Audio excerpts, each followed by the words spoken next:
Hey everyone, and welcome to another episode of A Pretty Little Podcast.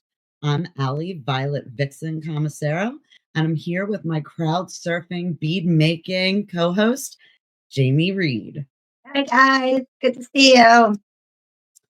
Joining us tonight is Steve Maple, a passionate musician, dedicated promoter, and driving force behind Michigan Metal Fest. As a founder and owner, he's been instrumental in building one of the Midwest's most explosive metal events. Please welcome Steve Maple. Hey guys, thank you so much for having me on the show. I really appreciate it. Thanks for joining us. Absolutely. So did you wanna get started, Jamie, or? Absolutely.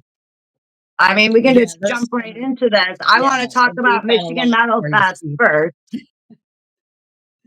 So, okay, I want you to tell me how and when and why you decided to start Michigan Metal Fest.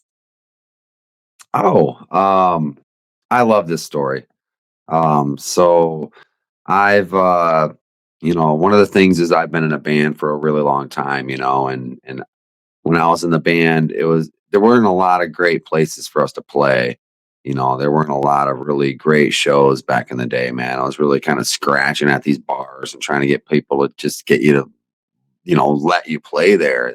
I feel like the scene right now is pretty robust. It's pretty accessible. It's pretty cool. But back then it really wasn't. So, I was really just kind of creating stuff to give us a cool place to play. So I had a thing called Maple House Party at my house, and it just ended up being a big thing that everybody kind of needed, that I didn't really realize it. So as soon as we started throwing them, they had like 150 people at them right off the bat. It was just crazy. I wasn't really expecting that. I just was expecting kind of like a 40 people, or something. And so it was just kind of big right off the bat. And then they eventually kind of outgrew my house. So one day I was just kind of like really pressed, man. Honestly, it was a hard time, to be honest with you. It was at work, my wife and I had just lost our jobs that we had, and we were kind of wondering what we were going to do. I knew I was looking at probably landscaping a little bit more, but I didn't know what.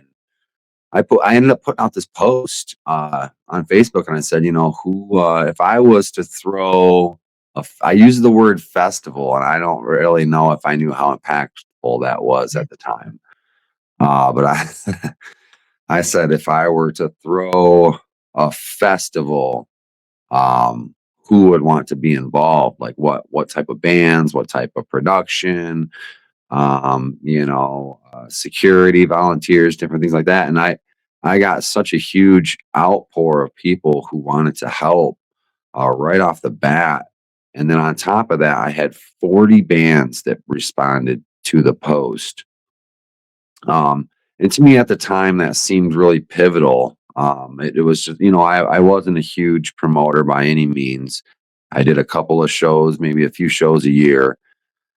So when that happened to me, I was like, man, I really feel like I got to do something with this. I should pause for a minute and think about what I'm really doing. Is it going to be a 200-300 person party in a field that, is cooler than what I did before? Or is it going to be something real, and I thought with that many bands that it's got all the potential to be something totally real, and all the people that wanted to help. So I went to Jeff Harris at the Music Factory, and I said, Jeff, I want to make a festival. And I had dealt with Jeff. I had packed out the Music Factory a few times, so we had a mutual respect back and forth, and we were friends, but we weren't super close at the time. And he looks at me, he goes, "Yeah," and I said, "Yeah." And I want to put 40 bands there. He goes, 40 bands. He goes, does it have to be 40 bands? I said, "Yes, Jeff, 40 bands." He says, all right. I said, and I want you to help me find a headliner for it, man. I said, I can book most of the bands, but I need one or two bands that are just really something that people know, to close it out. I've never done that before, so that was something I needed help with. A lot of And switchovers, man. yeah, yeah. So he said, he looked at me, he reached over and he shook my hand. He said, "Well, let's make a festival." And I made a dry call to Leila Arboretum one day without knowing anybody up there, and I said, "Hey, I'm Steve Maple. I'm interested in doing a large metal festival up there with 40 bands." And and I just never expected them to say yeah. And that's a So great venue. yes, yes, Great it's venue. unmatched in my opinion. It's Oh, yeah, there's absolutely no place perfect like it. for what you do. Yeah, yeah, we agree. We agree. So yeah, thank you for asking that. That's one of my favorite stories to tell. Absolutely. So, okay, well, branching off from that, like how did you launch this idea? I mean, like, did you have to find sponsors the first year? How did you go about doing all of this? This is huge. Wow, I wish I was smart like that the first year. But I was not. And I will give a lot of credit where credit is due. That first year too is Jeff Harris also invested very heavily in the first year. The rest of the years after that, we kind of started to build. We would take what we made off the year and we would invest it in the next year to make sure we had what we needed to get started at least. But there were still some years that were cutthroat with no money, quite a few years, that we started with no money, just really going at it, beating the streets, selling the tickets, getting the merch out there, getting the name out there, getting people to see that brand over and over and over again, to make it the size that it is now. What But year yeah. did you start this? It was what, 2017? Yes. Yep. It Okay. was 2017. That was the same year that I started my landscape company. Excellent. So what was So, that first year like? I mean, like, I because that's a lot. I mean, that's a Who lot to was your take on. Like, headliner the first year? all right, both of those questions. So the first year was crazy. It was super crazy because I basically had Jeff as my partner, and he came in and he ran kind of like the venue aspect of it, and I was the promoter. And so I came in really blind to a lot of stuff. And we had a lot of volunteers that came in that are still with us now, and they're a part of our committee. That came in, they did so much work and crowd control and running the tills. And Leila Arboretum helped a lot as well because they had run Lila Palooza and still do run Lila Palooza yearly. So they both those teams really came in clutch for us, before we really learned everything that we know now, as we run basically everything as a festival now. But I would say when we first started, Lila staff and music factory staff and volunteers that were friends of myself and Jeff really pulled us through. It that's was an incredible thing. And then our headliner that year was Devil Driver. Love it. nice. Yeah. Yeah, we had 36 Crazy Fists as well. That was really cool. So that I first dig year them. was huge. Yeah, yeah, they're a really cool band, man. They put on an awesome show. Yeah, so perspective on the 40 bands, that was the original vision. So now I think we do 20 or 21 bands. Which is still a Because great amount. It's a it's a full lot. day of Yeah. business. Yeah, it's a lot Wait, so to what would you consider your biggest hurdle that first year? Because that's a lot of bands to try to put together. Like, that's taking on a lot for your first show and all yes. the other aspects that come along. Like, what do you consider your biggest hurdle? The biggest hurdle that year, I would say, is stage management and production. So we were noobs, things went off without a lot of hitches, but there were some hitches. And so production was a problem for the first couple of years until we got our budget right. Once we really got things figured out to where we could make the money correctly to invest back into the festival each year, because it is a yearly investment to put it on. It's, it's a lot of money to build a venue in a field.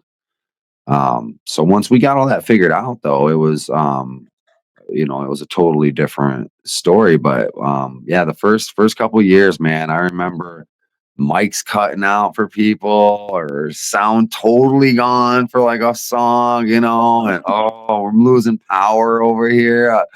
Oh, you just like You're smile.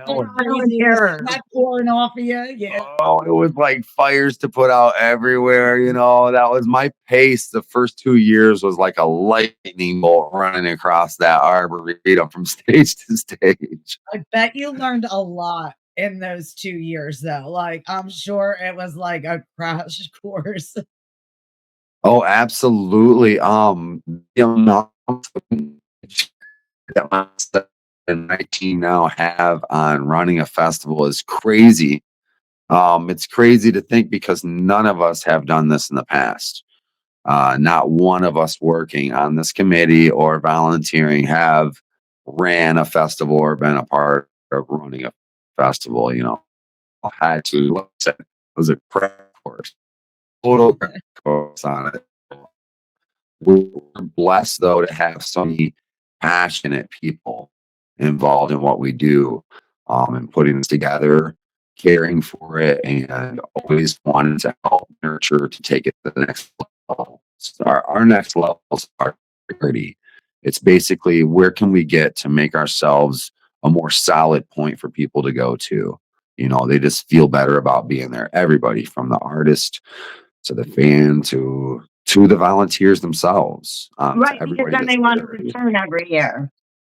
Yes. So for us to be able to give them as much as we can and make them the center point of it is truly what makes it an unforgettable, grassroots, soon to be dynasty. I feel like, it's a really incredible program. It's just like everybody involved with it, like I said, is coming from such a passion point that it just makes it accelerate so beautifully.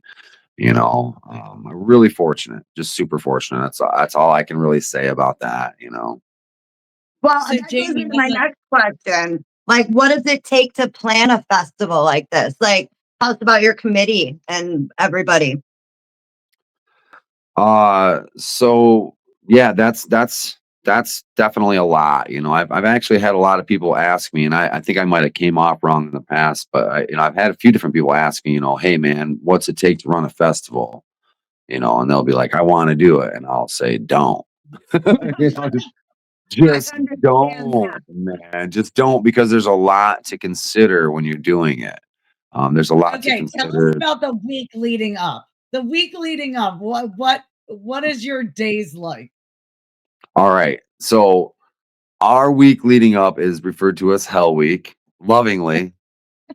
Uh, so leading up to this day is, I'm not able to work at my normal job. I do, like I said, I run a landscape company, so most of the summer I'm working out on some really cool landscapes, putting in steps and walls and all that stuff. And then for that week and the week before Brutal Fest, I don't get to do any of that. I am stuck on site 100% of the time, setting up. I have to map out every square inch of the festival. I am all, like our team, my close personal team, we have three of us that work in office together all the time. We design everything. We put together all of the measurements. We make sure everything is just on. We do the maps. So I'm there on site, counting every inch of this entire grounds, mapping out where every vendor goes, where every stage goes, where everything goes. We're all connecting with all of the stage people that come in, all of the volunteers that are coming in. We're doing volunteer meetings. We're doing volunteer breakfast. We do a volunteer dinner the night before. It's crazy. It's a lot. It's way more than your average day at work. It's something that we've all learned to just gut it through, it's a whole lot. It's 3 days of like you think you're all right, but you have so much more to do. Now, Uh, Jamie, as a fan, what sets Michigan Metal Fest apart from other festivals? I'll tell you what I liked about Michigan Metal Fest is the fact that you went back to the 2 stages, and it's just literally alternating stages, and you don't have sometimes that 3rd stage, you have to decide, "Do I wanna see this band or do I wanna see this band?" And then you get into making sacrifices, and that's what I liked about Michigan Metal Fest, you didn't have to do that. And the stage yeah, setup was really good. It was last year, especially really good. You could walk easily back and forth. That's I would say was my number one thing that I loved. for sure. Yeah, we focused on that big time. We actually worked really hard last year. It's a lot of hours to make a change like that. As you mentioned, we had been on a 3-stage system before that. Originally, we were on 4-stage, but it was 2 large stages split in half. So then we went to the 3-stage, which was a large planning thing that we had to change, financial thing. And then pulling back from that and changing it back was also a huge deal. But once we got it in place, we knew that everybody would be so much happier with that. We don't want you to have to choose between bands. We want you to go, and also we want every band to have every fan that they possibly can in front of them. And I want that to be Exactly. from morning until night, like every band, every act to get as much attention as they can. Because at the end of the day, we're building relationships with all these bands that are coming through. And we're building that not only for ourselves, not for our camps, but for you guys as fans, so that you can establish a relationship. And then when they come back into town, it's that much cooler of a thing. So as we're promoting for the events, we try to really bring people to know these bands in a more closer avenue like that. So yeah, yeah. How Yeah, the important 2 is stage thing was great. community support? The community support, Yeah, how important is that to your festival? it's everything. It's 100% what built Michigan Metal Fest and what maintains Michigan Metal Fest. We get support from our community. We also get it from our city. We're able to work with the travel bureau and all of the great people around here, man. We're accepted, as a metal festival. That was a hard thing to kind of get into and to get people to kind of understand, is that we're not here for any ill intention whatsoever. We're just here to give these bands and these people a place to congregate. So our community, it puts a lot of energy and resources toward us. That is, it's unimaginable trying to do this without them, and that includes, volunteers, committee, police officers. Everybody in the area really helps to make this a great thing. Do you think that's part of what sets Michigan Metal Fest apart from some of the other, like, maybe bigger festivals? What are some things that set it apart? 100%. I think the community is it. I think community and art are 2 things that set us apart from many, many others out there. Is we have a huge focus on pulling a lot of attention to community and art. That we also, I think, as an organization, we've kind of adopted a concept that we should always be giving back at all times. Even if we're not making anything, we can find ways to still make something for somebody else. So that's kind of, I think, our philosophies in that sense have pulled a lot of people in to help do a lot of stuff all the time, and it's just amazing. We do a food drive, and everybody gets involved. If we're raising money for cancer, it doesn't stop. We get money right off the bat. Everything's paid for, everything's donated, it's just done. Yeah, community is our life around here. When this I like first that. started, did you ever imagine that it would evolve into what it's become? No.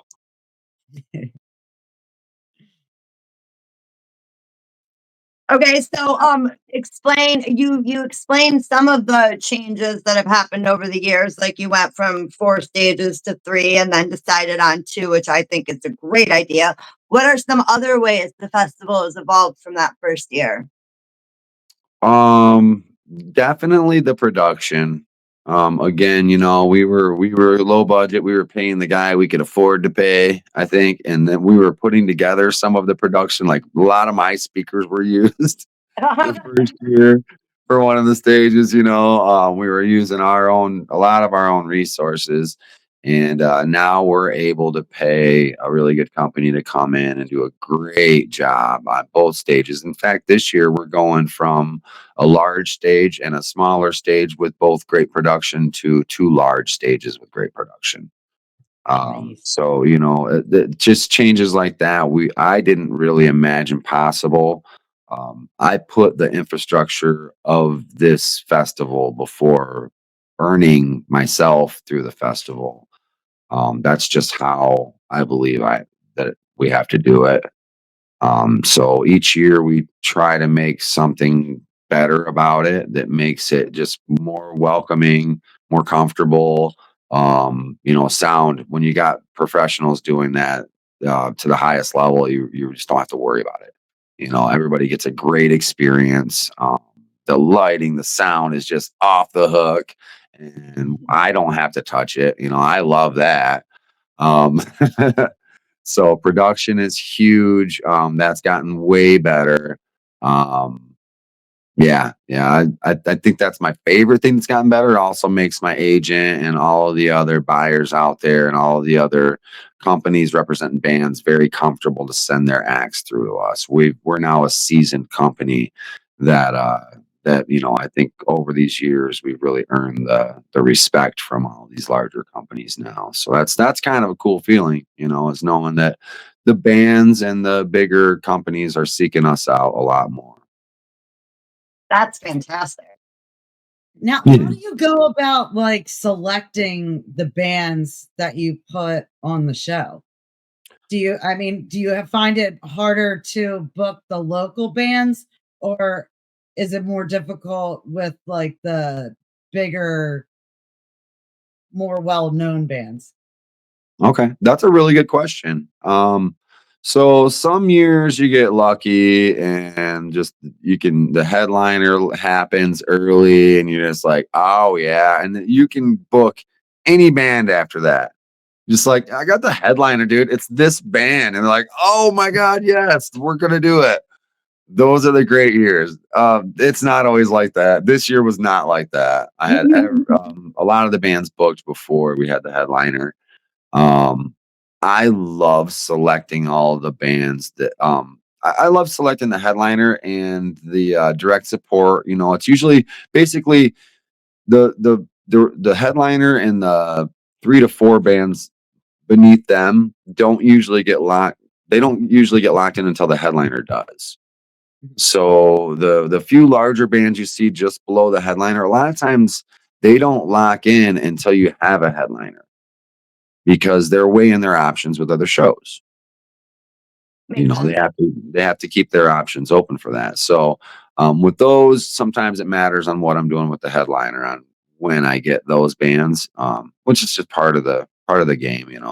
But the other bands, all of the other bands, I love to hand pick based on their performance. I watch all the bands, and some of them will be upset or something sometimes if you don't select them, but it's not like that. We get probably about 1,200 submissions a year, probably more like 13 or 1,400, honestly. And you have Um, how many on the lineup this year? it's 20 bands, Okay. So yeah, you have to be so a little selective. it's really hard. There's really only 2 to 3 local bands on there. Um, Most of the bands are all touring from other states. So and that's just based on, what people are really wanting.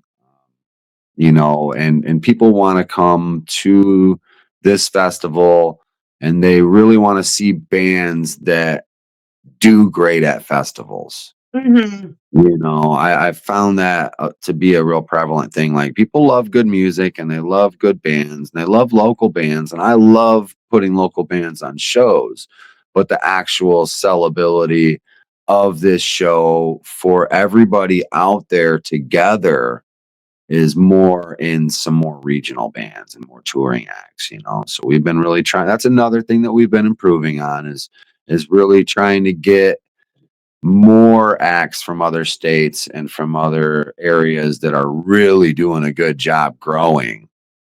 Getting those bands in here because they're the next thing. You know, those bands are the ones that are gonna be on the radio next. They're the ones that are gonna be hot on YouTube next. They're the ones that are gonna blow up next, like Phil.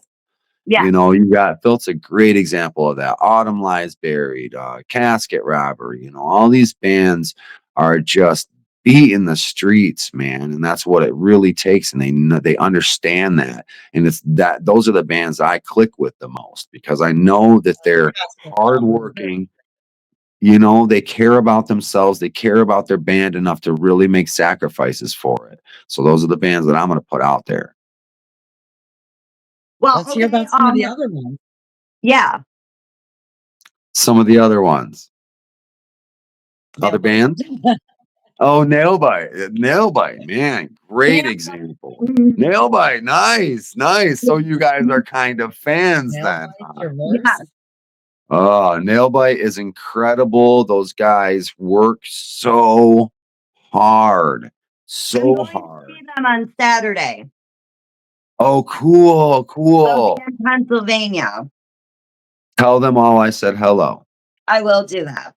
You So have obviously Traverse is playing too, aren't they? Traverse the Traverse Abyss. the Abyss is amazing. They're another band that just does incredible at festivals.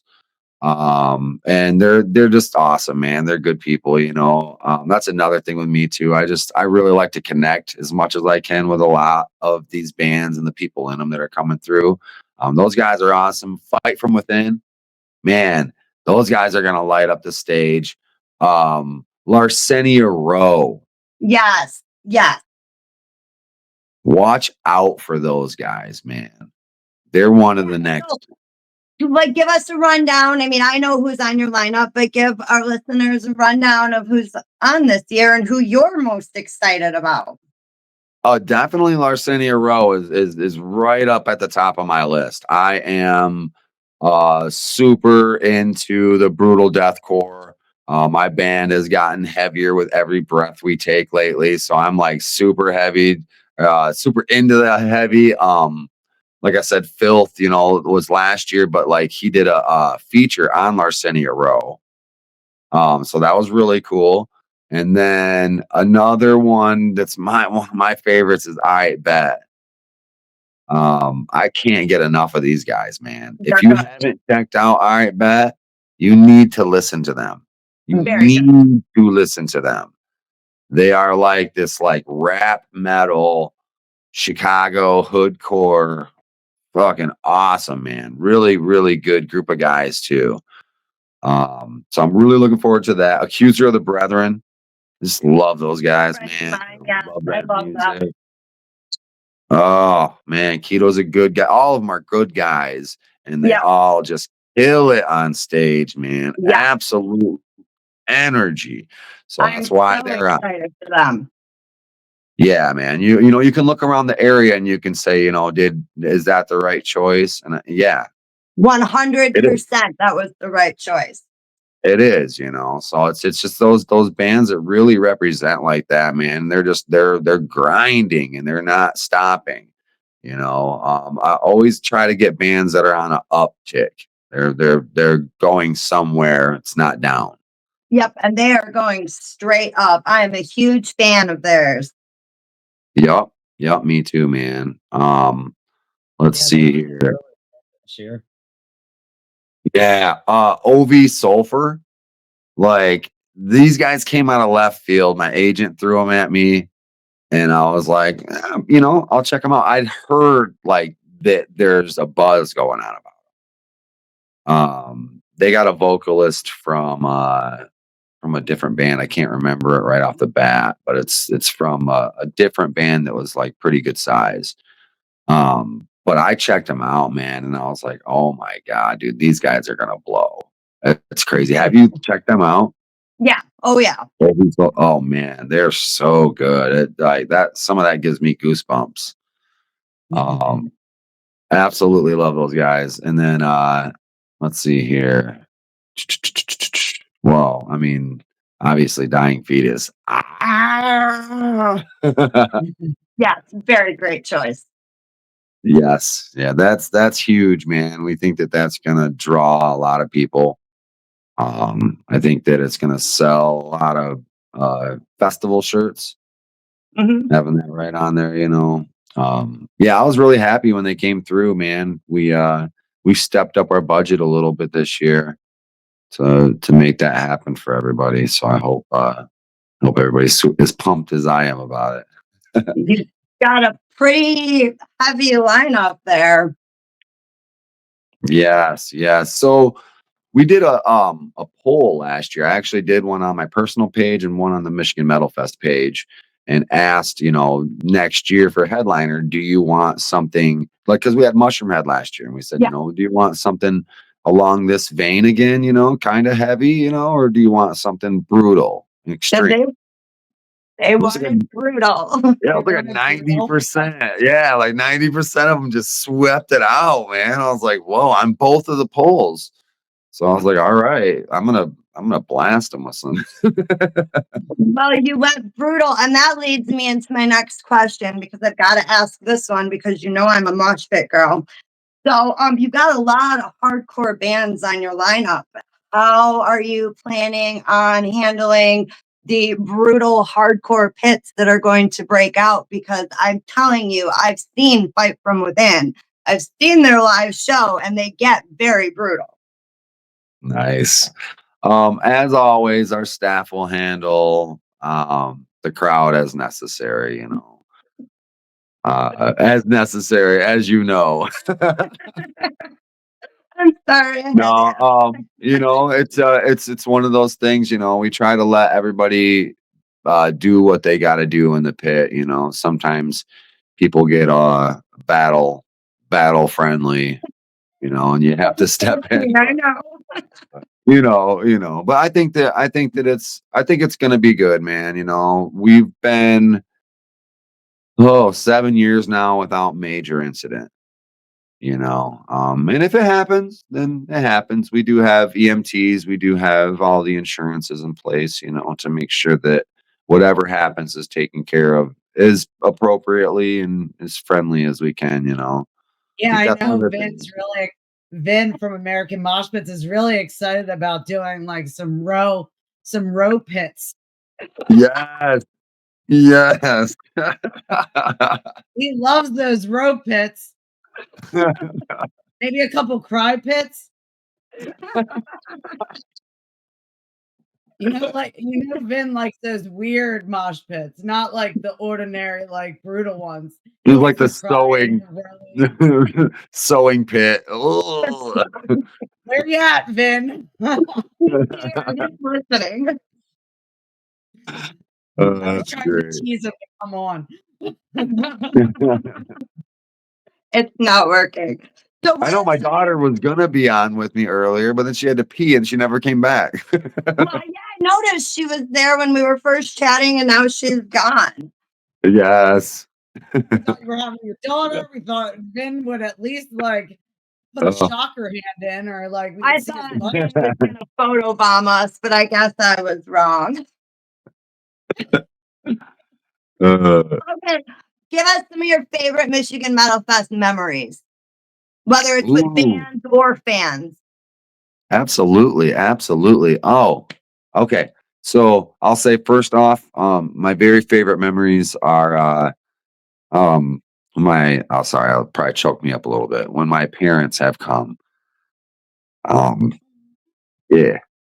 So they're, not into any of this kind of stuff. They're big Christians, and they just have been supportive of me, through all this, even though, it wouldn't have been their choice for me whatsoever. But they showed up and they rolled around and they were treated like little king and queen for the days. So they thought it was amazing. You know, my kids come out too, so that's my number one favorite is that my family really really appreciates what we've put together here as a community.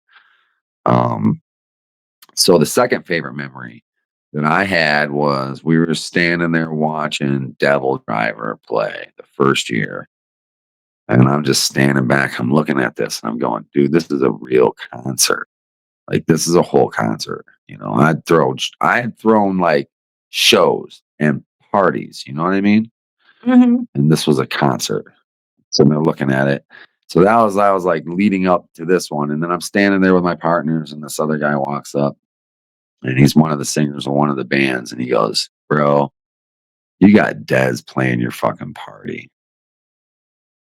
And I'll just never forget that. I was You just know, gonna that's say Dez from Cold Chamber, you know, Yep. That's you're an right. honor. Yeah. So I'll never forget that. You know, that was my one of my favorite memories there, you know, and then last year, oh sorry, I gotta shut my alarm. Last year just the culmination of all the years come together and we really had just a beautiful festival with no real incident. And it was just wonderful watching all that hard work just come together. You know, that's seeing that for all our people because it affects them very deeply as well. You know, to Mhm. come through all of this and know that they all played their part to make sure that it happened right. Seeing us get through that is just like that was unreal, man. It's just lets me know that, you know, we're doing the right thing.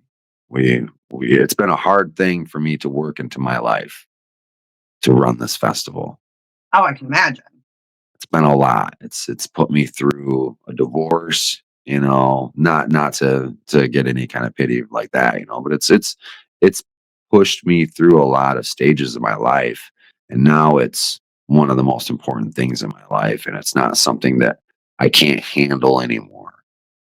You know, that's what it was before. It was like a this thing challenge that kind when of you met the challenge.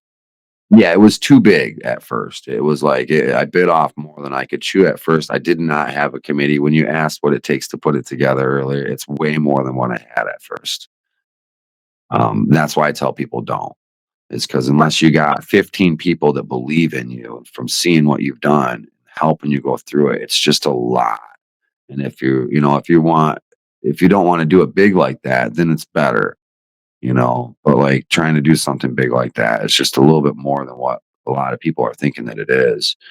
And it's a lot on your life. You know, if you got kids and a family and a job and all that stuff, it's a lot, you know. So yeah, my favorite memory is just seeing us get to a point to having an infrastructure that can support itself and it doesn't kill me and it doesn't kill my assistant or my homies or anybody else, you know. It's great for us. So what's the first thing that comes to mind when you think of a last minute disaster that you had to deal with on the fly? That we have had to in the Yeah. past. Oh, the worst disaster that happened was Michigan Mudfest in 2022. We had thunderstorms all day, and we prevailed through all the bands except for 5 of them. And it was back when we were doing, I think we had like 34 bands on that year. So we got through 29 of them. And then we got hit we were we got lightning strikes, and every time the lightning hit, we'd have to shut down for 20 minutes. And then we had to literally plead with the headliner to play. It was really hard. It was really hard. We had Oceano and it was Attila headlining, Oh, and then so they were both gonna back out. And we still had, even though it was pouring all day, we still had Those metal 500 fans were people. still there. Yeah, we had like 500 people that just wouldn't leave. I'm like, oh, man, this they were is getting their money's worth. crazy, I've man. seen metal fans literally stay out during a lightning storm. I mean, Yeah, full-fledged lightning. yeah, They did not care. They were out there just yeah. We Loving broke it. our regular rules and let people go to their cars. We said everybody can go to your cars and dry it out and come back if you want to. I tried to shut down earlier, but one of the people that was on our team at the time was like, "No, you just have to go." Like it's the difference between like not like paying money for the event and like not. Right. I said, "All right, you're right, let's do it." We stayed open and then it ended up working out. And then both those bands played still. We had Green Jello that year as well. That was crazy, man. Like for us at that time, that was incredible because they hadn't been around in so long. Right. And we were able to bring them around. Now they're touring everywhere, and that's cool. Everywhere. But like at the time, it was like this people had not been used to being able to see them, and it was huge for everybody. So that was really cool. That's one of the other things I like to do, as much as I can with the band selection is try to get something that's not just around all the time necessarily. But that was a crazy year. That was the biggest that taught us so much Oh about yeah. how not ready we were at that time for the rain. So we're like super prepared for all kinds of scenarios now. Just So curious. what do you What got was the new this first? year? Sorry. Well, Go What do ahead. you You're gonna got new this answer year? Jamie's. I heard Jamie. I'm gonna answer the Jamie first, and I'll come right Yeah. back to you. Sorry. What do we got new this year? You said, Yeah. Jamie. Yeah. We have free water for everybody. That was something that we weren't able to do before, and we are able to offer free water wherever you need it, wherever you're at That's in the festival. fantastic. Is it like water filling stations or is it free bottled water? We have a combination. Awesome. So that's a really cool thing that we're super happy about having this year. And then, like I And said, tell we us about got the 2 day thing. It's 2 days now. yes. Sorry, my brain was like, oh. Yeah, 2 days for the first time ever. We decided to do this. Again, we're a grassroots festival, so we don't grow from the income of any other large company. So we could not just go, boom, we're 2 days, we're huge, we're 2 huge days. So we had to start this day at a moderate level, and we've worked with Raven Black on a lot of different projects. We love Raven. She really does well for her band and for her fans. She just really, the whole thing they have going is great, and it really meshes well with the people in this area and really with our festival and our events. So we decided that she would be a good headliner for this first year of introducing this day, because one of the biggest problems that you have as um, a festival curator is when you switch to 2 days, you can compete with yourself. So you take the same crowd. Your crowd doesn't grow just because you book bands. That's another big piece of advice I could give to anybody out there trying to do this. It's not you book it, they will come.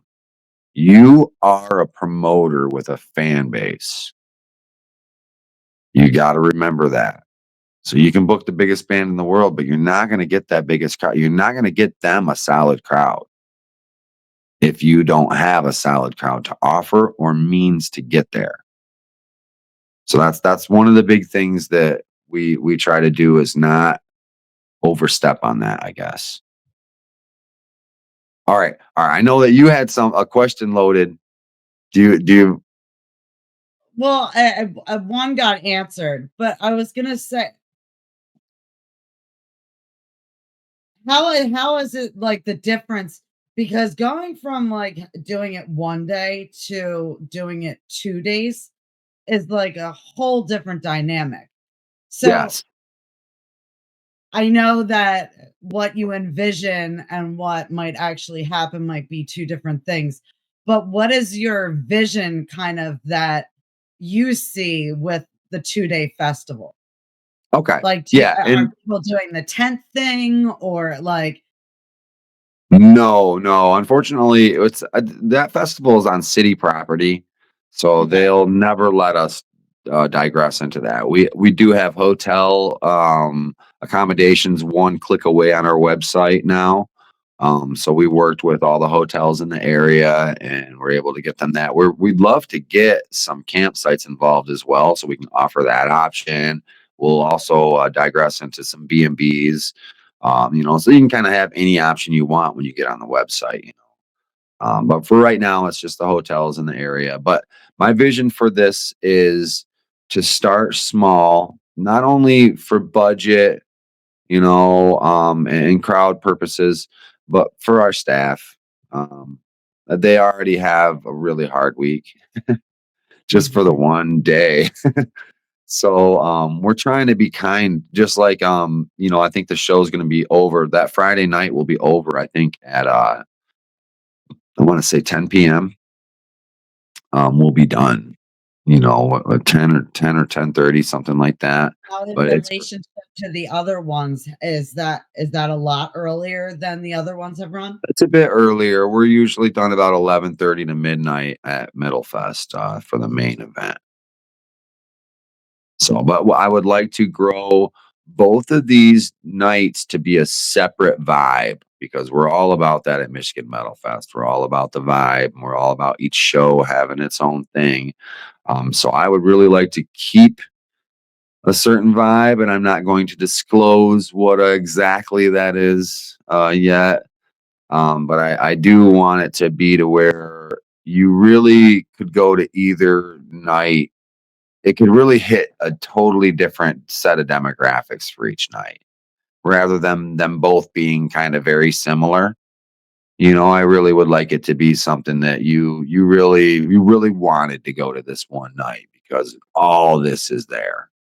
And the same thing with the second night. So that's kind of what my vision is that it grows responsibly, just like the other night when we first started Metal Fest, we booked some big stuff, and it was needed in our area.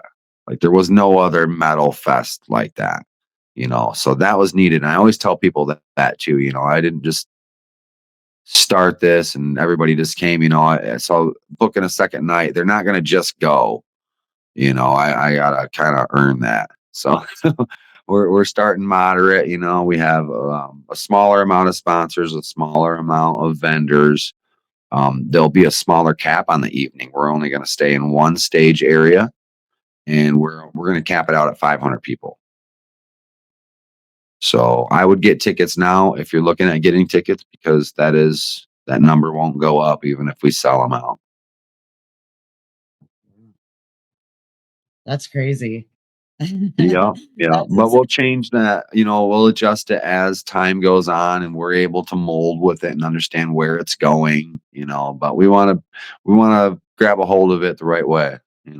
I think it's a great way to start off doing 2 days. How do Yeah, you and then we feel don't that have to Michigan go how do ahead. you feel that Michigan Metal Fest has impacted the Michigan metal scene? When it first happened, it greatly impacted the metal scene around here. It just made it to where we had all these shows all the time. There was all kinds of people showing up. Bands were really getting a lot more active. They started really making their portfolios look a lot better. They're all of a sudden the logos are looking better. Everybody's got all, because we required a certain amount of stuff for you to be able to submit. So you're seeing a lot of bands get their EPKs put together, and they're just like stepping up their game. I really feel like it really stepped things up for everybody around here for quite a while. Um, Now I feel like, a lot of the standards gone up in general just because of the digital era. So a lot of bands have a lot of their stuff, but um, I think that we still greatly impact the area. Obviously, we put on a lot of shows. We do a lot, for the actual area, for the venue, like for the Music Factory. Our committee and group of people is greatly involved with keeping that place running smoothly and fixed up and all this stuff, you know. So yeah, I think that we have a really good connect to the community uh, that just kind of keeps getting stronger. Are there any bands that in the future that you kind of have on your bucket list that you would love to see play at Michigan Metal Fest?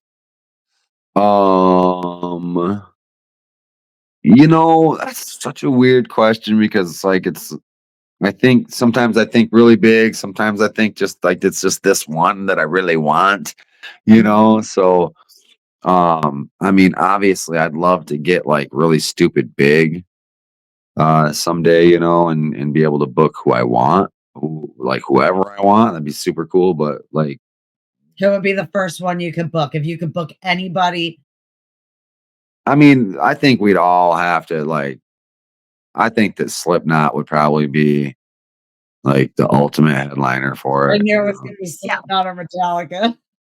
Yeah, yeah. I think Slipknot would go over even bigger than Metallica just Oh, for yeah. this event. You know, not that they're bigger than Metallica. I didn't say that, so don't sue me, Metallica.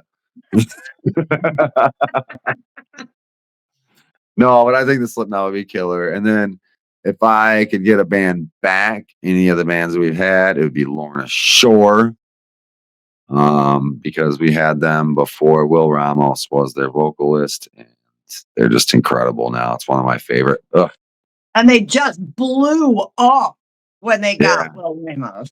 Yeah, they just massively blew up. So that'd be another really cool one to have back. Um, and then I'm just like I'm big into the deathcore bands. Like I really loved having Traders. I tried to get Oceano actually back on this year because they were doing that final tour. And then all that weird stuff started happening, and I Yep. just kind of stopped. Don't blame me there. But as a band, like their music is so good. Like, you know, so for me, like I don't get to watch a lot of the bands, but like when I pick the last bands that are going on for the night, I get to kind of move toward the stage and watch. So when they're really good, like just deathcore bands, I'm usually like, oh yeah. But I loved watching Born of Osiris too, man. That was incredible. That was so cool. All those glow sticks I flying through know the to air. see them. They're really impressive. They're always Oh good. my god. Yep, yep. So yeah, I think Brand of Sacrifice would be a cool one to have out.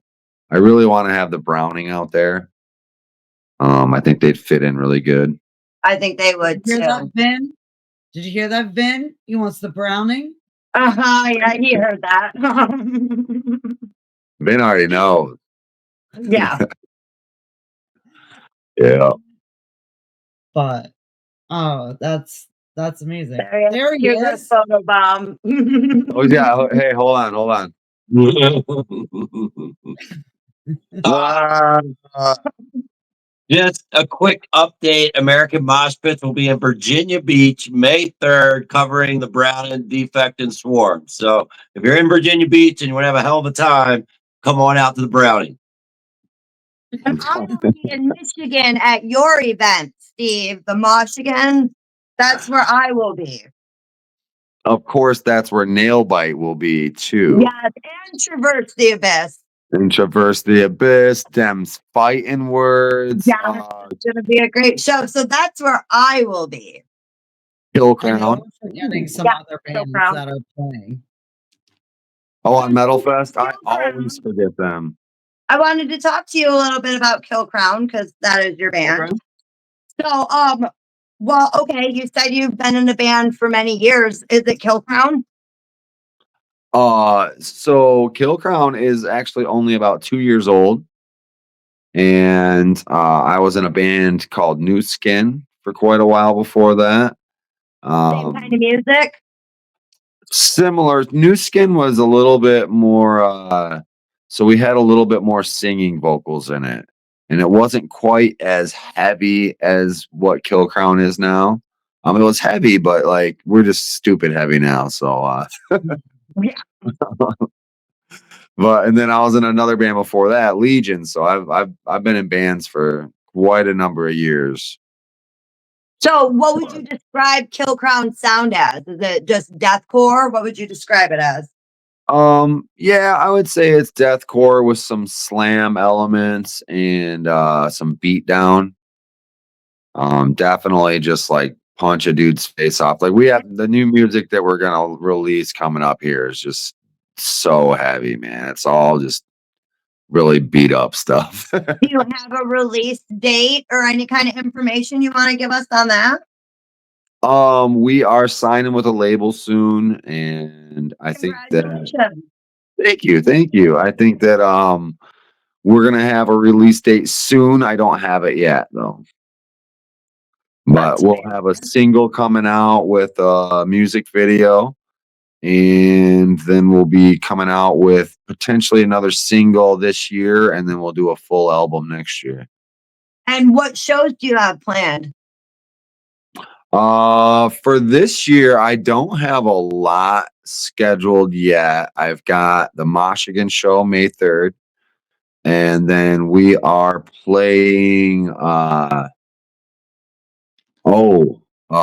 November 1st, I've got a Halloween show that I haven't announced yet. I'm actually gonna announce it Tuesday. Nobody knows that yet, but yeah, I'm Oh, announcing that show on exciting. Tuesday. That's gonna be a killer show, killer headliner. It's gonna be my band, one other local band from around here, and then the headliner. It's a I look tribute. forward to that. It's a tribute. I'm gonna give you that one clue. I don't usually book the tributes like this, but it's gonna be a hell of a show, man. I can't wait for that And announcement. then I've had Christmas booked for like 3 months now. I won't announce that for probably another few months. But it is fucking so stacked. It's like all the killer headliners from the Music Factory the last couple of years, like all one show. It's just so good, man. I cannot wait to release that one. Everybody's gonna be so fucking happy about it. So yeah, I got some cool. But my band, oh damn it, back to my band again. Yeah, no, I don't have a lot of shows booked, to be quite honest. We're working on the music. And we're really trying to get everything put together the right way. I'm trying not to overwhelm us with shows because that's what it becomes is you just kind of stop being able to work on the studio stuff, you know. So I just got a new microphone and we just recorded a new crazy song a couple days ago. So we're just really trying to get everything put together the right way, you know. I don't think shows are as important to us right now as giving you guys something way more to have at the shows. Good answer. Yeah, so we want some good music. We want you to be able to buy the music from us because we don't have it that way right now. We have like one song on YouTube and that's it because we've been Yeah, waiting. I was gonna ask you because I know your music is not as easy to find streaming wise. So Mhm.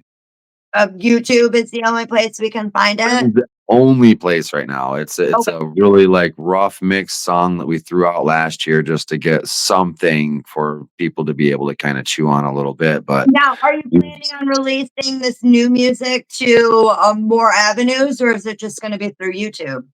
yep, we'll be on all streaming services. We'll Looking have forward to that. albums. Yeah, we'll have it. It'll be available everywhere as soon as we get a release. So I'm thinking that it's probably going to be early summer. Well, that'll when be we- huge for you guys to push your music out to new audiences. Absolutely, yeah. That's We're really fantastic. excited, man. We're Now, I got working a with some really question. cool people. Yeah. Since you do the festivals, do you feel that that has really played a part in your band and your music? Like as far as time to As far spend with my as band. just like I know when I'm around like talented, like creative, like inspiring people, it kind of pushes me to be more creative and kind of think outside the box and challenges me a little bit more. Do you find that with doing the festival that it kind of pushes you and like you get to see so much and see what works and see what doesn't? Is it Oh, inspiring? absolutely. Absolutely. Being able to watch all these other musicians hitting their top levels, and growing even more beyond them, is absolutely inspiring to me.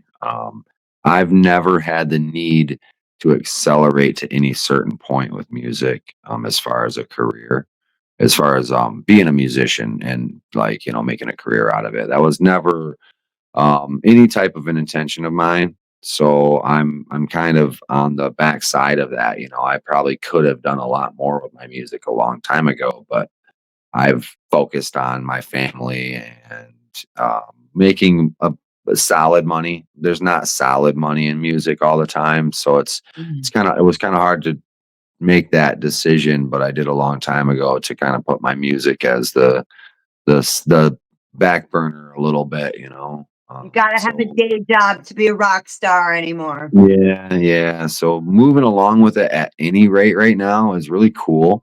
I'm gonna pick this up and plug it in. It looks like it's dying.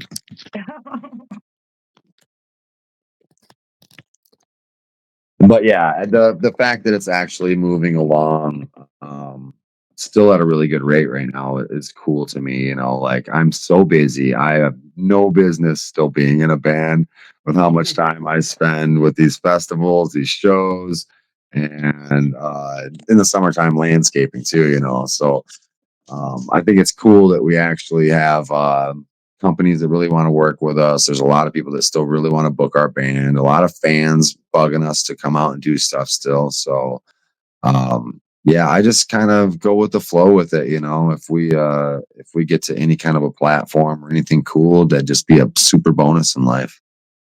That's Sure. fantastic. Now, what song are you looking forward to playing at the festival of your own? I'm not at this one. This coming festival, we're not playing this one. Um, I know, I isn't thought that crazy? And I why thought not? you were. Yeah, why not? I just try to be fair to other bands. It's not I didn't build the festival for my band to have Answer. like it's just not I don't know, man. I've always separated the promoter from the musician, and I just don't feel like I deserve a permanent free ride because Metal Fest Steve is kicking ass. I don't know. It's just Right. Gotta respect that. Yeah, different that for me. So but honestly, don't get that's me wrong, I put my band on every other year. And we do great. People love to come and see us at the event too. It's not like, people don't like to see Kill Crown or my old band New Scan at Right. Metal Fest. They do, but I would rather see other bands there. And to be quite honest, I don't necessarily love to have to deal with the band that day.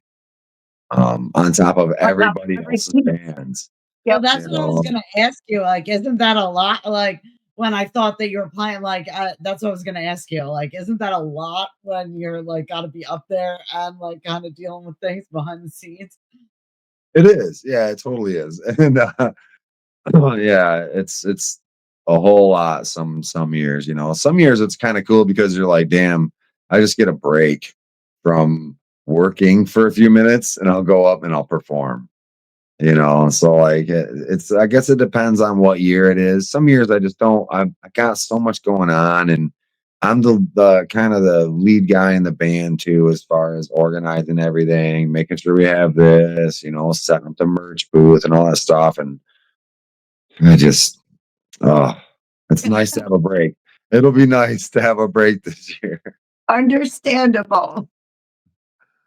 Now, as far as the merch booth for this year for the festival, is it gonna kinda be, like, set up like it was last year, or Yes, yeah, it's going to be kind of the same way to where each stage has the band's merch in that area.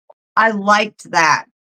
Yeah, we really did too. We felt like it kind of connected everybody to the area a little bit more. And if you saw the band here, you could find their merch right over there. And so we're gonna do the same thing, but we're gonna add a little bit more vendor area, I think, over in the main stage area. We'll have a little bit more vendor area in general because we just want to be able to bring more people in. But yeah, it's gonna be pretty similar. It's exciting. We're really I'm trying excited. not to change it too much from last year because we had such good feedback about last year. We really like to listen to what everybody's saying. I love the fact that you didn't say like, "Oh, like I just want to be like the most famous festival. I just want to be this." You're like, "I just want it to be easy and like a great experience and just have fun and enjoy it." Like I love that Yeah. answer, and I think more people should. Like, I hear a lot of promoters and they're just like, "I just wanna be the biggest. I just want the biggest show. I just want that." Like, I love that answer that you want that, but, like, your main goal is for it just to be a great experience. Yeah. Yeah. And part of that is to make it through each year successfully, fiscally responsibly. So your team doesn't have to be part of your meltdown. You know what I mean? So we go about everything in a way that really tries to keep control of the harness. And we really know that the next year it's going to be great because we did things a little bit better this year. And we took a few more things into consideration. One of the best things we did was really working on our hospitality, being able to bring a band or a whole group of bands in and just really take care of them. Like there's a lot to be said about that. Not a lot of people can do that at that level. And then a lot of people don't do that even at a small level for shows. They just book the bands and they come in, the bands are there, they play and they leave, and it's cool. But we really focused on being able to really, give a great experience, help them out with if they need a place to stay or whatever they need, for the time that they're there, just to make that experience better. And then we got catering for all the bands for That's fantastic. That's from now on. awesome. So big shout out to One Nation Tap and Table and Lucky Rooster in Battle Creek. They provide catering for our bands. They have for the last few years. I love hearing that because I always get really nervous. Like, I heard Germany and some of the other countries, like, really, really take care of their bands. So whenever, like, any of the bands that I love, like, venture over there, I'm like, "Oh, please come back. Please Yeah. don't love it too much. Like, please come back." So it's really nice that you are making that a priority to really Yeah. take care of the Treat bands. them good. Yeah, Yeah. Born of Osiris still catch us. I ran into a few of them at a show in Chicago recently. They're just like, man, we'll play up there anytime you want us to. They're like, that was one of our favorite Bring festivals them we've ever been. back. They are fantastic. I plan on bringing Born of Osiris to something at some To point. any of your events. They are just so fantastic. Yeah, we love those guys, man. They really put on a hell of a show, and they were so just great to work with, man. That's a huge thing too. Is if they're great to work with, then you just have a great time. Everybody loves it. Definitely. And I guess we should probably ask, what's been the biggest mosh pit? Let's see here. Um, oh, that's a hard one, man. The Convalescents had them circle pitting around the sound booth one year, and it I was a saw pretty last massive year one. Autumn Lies Buried had the big inflatable mattress in the pit. That was pretty cool. People were riding on that. Yeah, That that was sounds awesome. awesome. Um, my merch guy put out a giant beach ball that we had to actually pull back out because it was about to ruin all the stage equipment. Um, let's see here. Yeah, there was, oh man, so many times. I remember Devil Driver was like, let them dance, or we're leaving here now, because security was like stopping. It was the first year. So I think since then I've had to teach them all, like, don't stop people from moshing, don't don't That kick doesn't people go out from over well. moshing. A lot of our team came from more of like a rock background, Which and is a then different beast altogether. it is, man. You get angry dads in there moshing, and they're gonna fight. They're already fighting. No, but over the years, it's funny because the whole team basically was like people that were into rock, and none of them were really that big into metal. A lot of the people that are on my team, man, it's funny, but we all of a sudden Steve Maple puts a fucking huge metal festival together in Battle Creek, and we're like, well, I guess this is what we're doing. But everybody loves it now. Everybody's always invested. They want to know who we're getting, what's going on with it. Um, I love seeing those jerseys float around, man. That's one of my most favorite things of doing this, is seeing a whole team of people so passionate that they gotta get their jerseys. They gotta be sporting them at all the events. That's pretty cool. Yeah, and I see them at a lot of the shows I go to. There's somebody there in a Michigan Metal Fest jersey. Yeah, can we You know? talk about the jerseys? Because they're awesome. So our committee is the only ones that get the red and black Michigan Metal Fest jerseys. That's our team jersey right there. And then we have black and gray that are available for sale. Those are cool. Those sold out immediately last year when we had them at yeah. the event. And then now my favorite thing that I don't even have one of is the Savage hockey jersey. I don't know if you saw those. That's like black with like gold on it, and it says Savage on the back. It's badass. So those are super cool. Yeah, it's like a $550 package where you get a brutal VIP package from Michigan Metal Fest, and then you get to attend 4 other shows throughout the year of your choice. Oh, wow. And you get this custom Savage jersey with your own number on it. And then it's like a bunch of other swag, and I don't know, it's crazy. We sold a bunch of those right off the bat. There's only 20 available each year. Damn. So there'll only be a very limited number of these jerseys floating around. They're VIP if they have the jersey on. Like, The hockey jersey especially. That's like the highest level. It's pretty cool. Like, I'm all the way over in PA, like near Philly. And I mean, so many people go on about Michigan Metal Fest. Like, I mean, that's crazy. Like, you guys are in Michigan, but I mean, we're all the way over here, and we all know about you guys, and we know about the fest, and how, I mean, every person that I talk about has like a different story from your events. Wow. That's really cool, man. I really appreciate hearing that. We really do work hard to be not run of the mill. We really try to make sure that it's a very happy time at Michigan Metal Fest. We try to really great festival. Yeah. So, I mean, when you leave there, it's a combination of you were treated really good by the staff. The security was amazing, like beyond incredible. Security is top notch, friendly, great people. BMF security, big motherfuckers. No, but they're great people, but the whole combination, everybody was treated really well. You got to see a band combination that you're not going to see anywhere else. You will not see this heavy mix of bands like this really anywhere else, Oh, no.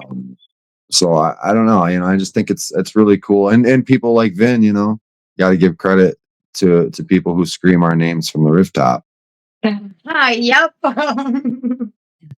So I definitely, I think that's one of the biggest things, man, is being able to give all your people credit, because there's an incredible amount of them out there, and they're incredible people who come at this with a passion that I didn't create. You know, I just created a place to be able to have that. Well, you Um, put together something that's absolutely amazing and that Michigan absolutely needed. So I thank you as a fan. Oh, thank you very much. Thank you very much. Yeah. Yeah. So, and that's, and for you to be able to carry that through to talk to it to people more than you have to is something that I never expected out of anybody. And I'm eternally grateful for. Hmm. Well, thank you for No, joining us. thank you Thank you guys so so much much. for taking the time. Yeah. Yeah, Thank you guys it's so been much. really fun. Absolutely. I had a great time talking with you guys, man. And Anytime. I will see you in a couple of weeks on May 3rd for sure. I'm excited. We had a good rehearsal tonight, so we're ready. That'll be our first show back since winter. So that was like, I think it was Awesome. like Looking December. forward to it. Can I plug May 3rd real quick? Of course. This is American Mosh Pit's first double live reporter from two different locations in the United States of America. So Jamie will be reporting from Michigan at Michigan, and I'll be reporting from the Browning in Virginia Beach. So your Wow. event plays into a big part of something brand new we're doing this year. So May 3rd, we're absolutely looking forward to your event. See y'all later. Amazing. Thank you, man. Thanks so much, Steve. Thank you guys much. You guys have a great night. You too. Thanks. And That was fun. I'm glad we talked to him. And thank you to Vin for jumping in. I know he's really got that spiel down. Like I've been watching his videos where he's like selling He's a the salesman through and through. yeah, he's got it down pat now. Yeah. Yeah. So, well, this has been fun, and I'm going to get off here and probably go to bed. So, have a wonderful night, everybody. Thank you so much, everybody, for tuning in, and make sure you subscribe to A Pretty Little Podcast. Bye.